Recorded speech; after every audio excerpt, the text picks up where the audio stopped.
Hello again, and welcome back to episode 3 of the Spooder Shooter Devlog series. For those of you that are new here, Spooder Shooter is a top-down twin-stick shooter, where you try to survive relentless waves of spiders with your friends.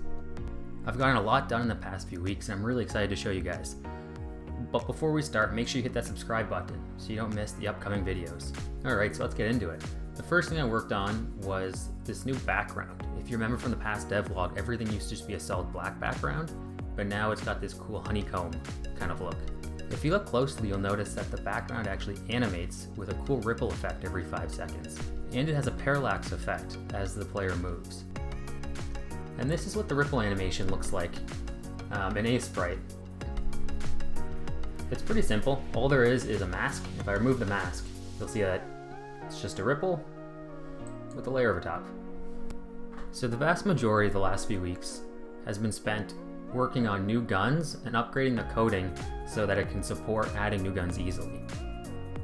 So in the past you've seen the shotgun and this laser cannon, but I also added a wizard staff, which shoots a laser, a grenade launcher, which has an explosive impact, a sniper, which does piercing damage, so it'll go through an enemy and continue, a submachine gun, and a machine gun. So I started off by watching a whole bunch of videos on scriptable objects. And I have to say that I like the idea of separating the code logic from the data. So that's what I did for all of the guns to start. So if you look, I created a scriptable object for all of the guns that holds all of the information I need. So for instance, if you look at the top over here, it has all the sprites for when they're pick-upable items, so like they're lying on the ground.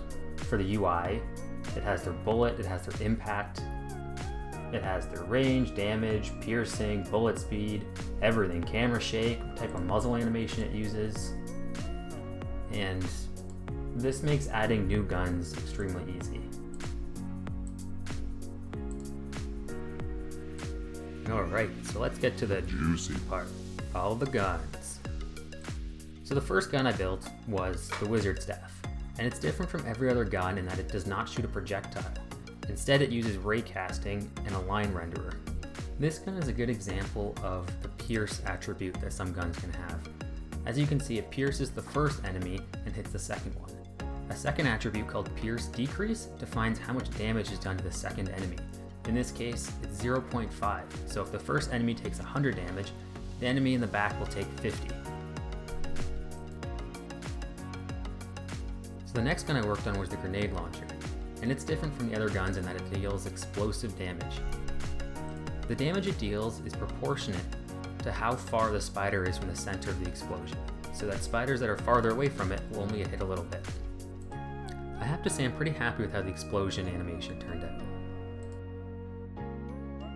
So the next gun I want to show you guys is the sniper, and this is a good opportunity to explain another gun attribute that I worked on this week, and that is something that I'm calling pushback. So if you look carefully, you'll notice that when a sniper bullet hits the spider, they're knocked back slightly. Heavier guns will have a bigger pushback value, and this is going to be useful for keeping enemies away from you later in the game. Additionally, the sniper has a base pierce value of 1, so it'll hit 2 enemies in a line. Okay, so the last 2 guns I want to show off for this devlog are the submachine gun and the assault rifle. And if you're an observant onlooker, you might say, "What gives, Ryan? Those guns are essentially the same thing. What differentiates them?"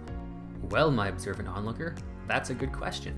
You see, the assault rifle has a larger magazine size, is more accurate, and has the ability to push back enemies. This is also a good opportunity to introduce the last attribute for this devlog, which is weight. Every gun has an associated weight to it. You'll notice that when I switch from the assault rifle to the submachine gun, my speed greatly increases. And vice versa when I switch back to the assault rifle. I think this really helps guns feel different from each other. And if you haven't noticed already, I ended up adding health bars above all of the enemies. I was planning on doing this later, but I found it annoying to try to test all of the piercing and explosion damage when I didn't know how much damage the surrounding enemies were taking.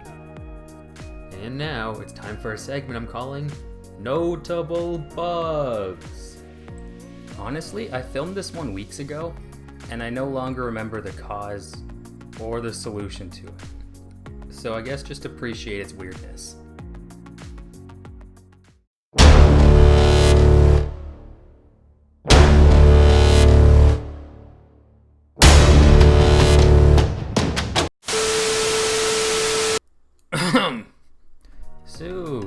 this next bug, I was spawning a blood splatter effect every time the enemy took damage, and because the laser essentially causes constant damage, it was causing a ridiculous amount of blood splatter.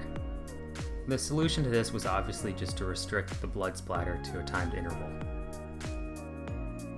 Well, that about wraps up this devlog. If you've made it this far and you're not a subscriber already, you know what to do. You're not going to want to miss the next devlog, where I implement new spider types. And don't forget to like the video, and share with your friends if you like what I'm doing. It really helps the channel grow. Oh, and one last thing.